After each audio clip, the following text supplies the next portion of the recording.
আসসালামু আলাইকুম। নেক আমল করতে চান? কিছু আমল এমন আছে যেগুলো করতে খুব বেশি সময়ের প্রয়োজন হয় না, অনেক জ্ঞানের অধিকারীও হতে হয় না। কিছু এগুলোর ফজিলত অনেক বেশি, যেগুলো বান্দার আমলনামাকে ভারী করে।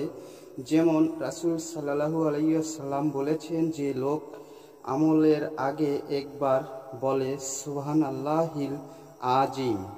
আশা করি সম্পূর্ণ সূরাটি শুনুন।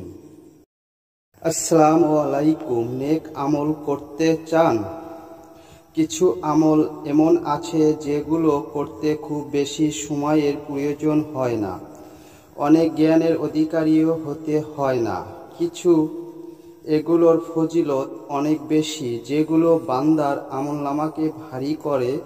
যেমন রাসূল সাল্লাল্লাহু আলাইহি ওয়াসাল্লাম বলেছেন, যে লোক আমলের আগে একবার বলে সুবহানাল্লাহিল আজিম। আশা করি সম্পূর্ণ সূরাটি শুনুন।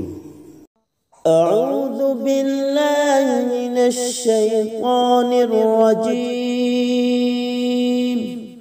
বিসমিল্লাহির রহমানির রহিম। قال عيسى ابن مريم اللهم ربنا أنزل علينا مائدة من السماء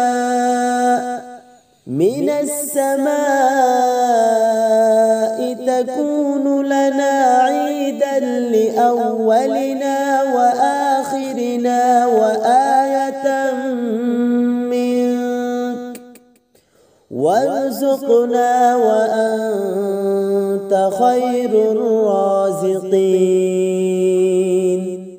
صدق الله العظيم।